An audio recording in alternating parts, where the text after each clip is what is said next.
পরপরই আমরা দেখছি যে তালা খুলে কার্যক্রম শুরু করার একটি চেষ্টা তারা করছেন। ধন্যবাদ আপনাকে এবং আমার সহ আলোচক শরীফুজ্জামান ভাই, অত্যন্ত বিজ্ঞ একজন আলোচক। এই প্রশ্ন যেটা করলেন, এতে প্রথমেই প্রশ্ন আসে প্রশাসন বর্তমানে এই মুহূর্তে, আজকে তো নতুন সরকার 2 দিন হইল, প্রশাসন কি সরকারের নিয়ন্ত্রণে না আওয়ামী লীগের নিয়ন্ত্রণে? কেন বলছি কথাটা, শুনলে সবাই আসমান দিয়ে পড়বে। আওয়ামী লীগের নিয়ন্ত্রণে কেন? আপনি তো বলছেন যে এই প্রশ্নটা আপনি সেই জায়গাটাই আসছি, সেই জায়গাটাই তো আসতেছি। পুলিশ জানে যে আওয়ামী লীগের কার্যক্রম নিষিদ্ধ, জানে, প্রশাসন জানে। তো আওয়ামী লীগ কিন্তু গত 17 মাস বা 18 মাস মাঠে নামেনি, মানে তাদের যেহেতু প্রচার নিষিদ্ধ, কার্যক্রম নিষিদ্ধ, সেই আদেশ কিন্তু এখনো বহাল, উইথড্র হয় নাই। তাহলে সরকারের পরিবর্তন হয়ে গেল, সরকারের পরিবর্তন হয়ে গেল এবং ওত নেওয়ার আগেই তালা খোলা শুরু হলো নানান জায়গায়। কোথাও আমি গিয়ে সাথে খুলে দিলাম, কোথাও শরীফ বেগ গিয়ে সাথে খুলে দিল, আবার কোথাও নিজেরা খুলতেছে। তাহলে কি মানে, অর্থাৎ তারা নিশ্চিত হয়ে গেল যে ওই সরকার চলে যাওয়ার মানেই হচ্ছেই আমরা ধরাছোঁয়ার বাইরে এখন। তাহলে আদেশ কিন্তু বহাল আছে, আপনি কাজটা করতে পারবেন না। এবং বলা হয়েছে যে আগের সরকার প্রশাসনিকভাবে মারাত্মকভাবে ব্যর্থ। তাহলে নতুন সরকার যে আসলো, সবার আগে তালাটা খোলা হইলো কেন? মানে তালা খুলতেছে, আমি কিন্তু কোনোটার বিরোধী না, কিন্তু কার্যক্রম তো নিষিদ্ধই আছে এখন। আরে কার্যক্রম নিষিদ্ধ, তাহলে আপনি অফিস যখন খুলতেছেন, আপনি কার্যক্রম, অফিসে বসাও কার্যক্রম, আপনি কার্যক্রম নিষিদ্ধ মানে কি? এটা অফ থাকবে। আপনি কার্যক্রম উইথড্রলে তো আপনি অটোমেটিক খুলবেন। ও তাহলে খুলতে পারবেন, এরপর বৈশা চা খাইতে পারবেন, এরপরে আলাপ করতে পারবেন, তারপরে মিছিল করতে পারবেন। কথার কথা বলছি, আমি কিন্তু তাদের ওইটার বিরোধী না। আমি আমার আইনের কথা বলছি যে আমার আইনটা কোথায়।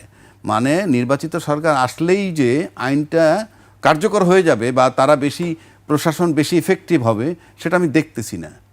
এখন আসেন, যতক্ষণ পর্যন্ত উইথড্র না হয় আপনি অফিস খুলতে পারবেন না, কিন্তু আপনি খুলে ফেললেন কিভাবে?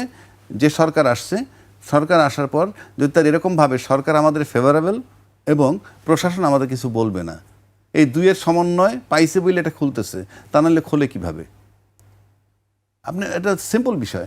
এখন আসেন, যেমন ধরেন যদি বলা হয় যে অন্তর্বর্তীকালীন সরকারের সময় যে সমস্ত সিদ্ধান্ত নিছে সেগুলো মানতে বাধ্য নয়, আমি সব দিকই বলতেছি যে তারা মানবে না, অন্তর্বর্তীকালীন সরকার সিদ্ধান্ত দিছে সেই জন্য মানলাম না, সে ধরনের কোনো বক্তব্য, সেজন্য বক্তব্য আসেও নাই। তাহলে আমি আলটিমেটলি দেখতেছি যে আমার, মানে এটা যদি আপনি আইনি চেহারা ধরেন, আপনি প্রাথমিকভাবে আমি দেখতেছি যে প্রশাসন কাজ দেখাচ্ছে না। আপনি খুলেন কিভাবে? সো দ্যাট সিম্পল হিসাব। আমাদের তো সাথে সাথে এখন পাইতে হবে যে এই আওয়ামী লীগের অফিসগুলো খোলা সঠিক হয় নাই এবং আইনি অ্যাকশন নেওয়া উচিত। হয়তো আওয়ামী লীগের লোক ভাবতে পারে অথবা বিএনপির লোক ভাবতে পারে কি আমি তাদের এই আওয়ামী লীগের বিরুদ্ধে বা বিএনপির বিরুদ্ধে, নো, আমি বলছি ওই সরকার থাকলে আমরা বারবার বলেছি যে প্রশাসন কাজ করছে না এবং এটা সরকারের দায়। তা সেখানে নিষিদ্ধ আওয়ামী লীগের কার্যক্রম, নিষিদ্ধ আওয়ামী লীগ অফিস খুলে ফেলতেছে, কোথাও কোনো প্রতিক্রিয়া নাই, এটা কিসের লক্ষণ? এটা আমার প্রশ্ন, এটা কিসের লক্ষণ? এবং আওয়ামী লীগের অফিসের তালা খুলছে, এটার মানে ইনডাইরেক্টলি আপনি ধরতে পারেন যে যেহেতু সরকার বাধা দিচ্ছে না, প্রশাসন বাধা দিচ্ছে না, তাহলে আওয়ামী লীগের তালা খোলা মানে আওয়ামী লীগের নিজের খোলা আর সরকারের খুলে দেওয়ার মধ্যে আমি কোনো পার্থক্য দেখি না। সুতরাং আপনি হিসাব করতে পারেন আমরা সামনের দিক কোথায় যাব। কেননা কেউই আমরা আইন মানতেছি না, যেহেতু আইন সামনের দিকে কোথায় যাব, তাহলে আপনি বলছেন বা আপনি কি চিন্তা করছেন? এই যে শুরুই তো হইলো যে আপনার আইনের উপর নিয়ন্ত্রণ নাই, আইন দ্বারা নিয়ন্ত্রণ করা যাচ্ছে না। আপনি এটা তো আমার আইনস্টাইন হইতে হবে না, কার্যক্রম নিষিদ্ধ আছে তো, অফিসগুলো খুলতেছে কিভাবে? তাহলে অফিসগুলো খুলতেছে কিভাবে? আওয়ামী লীগ কার্যক্রম শুরু হয়ে যাবে সেটি আপনি বলছেন? অফিস খোলা মানে কি? কার্যক্রম যদি শুনে তাহলে লক থাকলে সমস্যা কোথায়? অফিসের তালা খুললে আর বন্ধ যদি পার্থক্য না হয় তাহলে খোলার দরকার কি? আমি বুঝাইতেছি ওইটা। আমি আওয়ামী লীগের বিরোধী না, আওয়ামী লীগ মাঠে নামুক, রাজনীতি করুক, তার ব্যাপার। কিন্তু প্রশ্ন হচ্ছে আমার আইন প্রশাসন, যেটা আমরা 17 মাস ব্লেম দিলাম যে নির্বাচিত সরকার ক্ষমতা আসলেই আমরা দেখবো আইনের আলাদা চেহারা, সেটা কোথায় পাচ্ছি? বরং নির্বাচিত সরকার আসার পর তো অফিসগুলো খুলতেছে। এই বিষয়ে হয়তো সরকারের পক্ষ থেকে বক্তব্য হয়তো সরকার পরিষ্কার করবে বিষয়টি।